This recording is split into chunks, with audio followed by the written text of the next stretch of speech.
Ton amour pour les tatouages et les piercings, il est arrivé comment? Perso, j'ai commencé à vraiment m'y intéresser quand j'avais 11 ou 12 ans, et ça c'est notamment grâce à un seul groupe de rock japonais. Je suis quasiment sûre que tu connais le groupe, puisque c'est eux qui sont derrière le premier opening de Death Note, et ce groupe c'est du coup Nightmare. Nightmare, c'est un groupe qui fait partie du style Visual Kei, qui vient du coup du Japon, et c'est un style qui est très esthétique. Dans la plupart des groupes, il y a quand même pas mal de personnes tatouées et percées, et notamment dans Nightmare, il y a Hitsugi, un des guitaristes, qui en tout cas à l'époque avait plein de piercings. Si je me suis fait percer le bridge, c'est 100% à cause de ce mec-là. L'aspect du visual kei, ça a eu un tel impact sur ma vision du piercing et du tatouage, enfin de la modification corporelle de manière générale. Après, au fil des années, je me suis quand même pas mal éloignée de la scène visual kei, et je me suis rapprochée du coup de la scène métal plus occidentale, on va dire. Mais même, enfin, ça reste toujours quelque chose d'assez distinctif et de très commun dans cette scène-là, d'avoir des piercings, des tatouages, des modifications, etc. Ça me rend un peu nostalgique de parler de ça.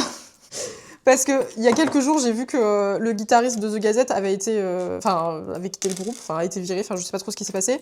Mais et du coup, ça m'a rendu archi nostalgique et j'ai recommencé à écouter du visual kei là. Je crois que ça me manque vachement en fait.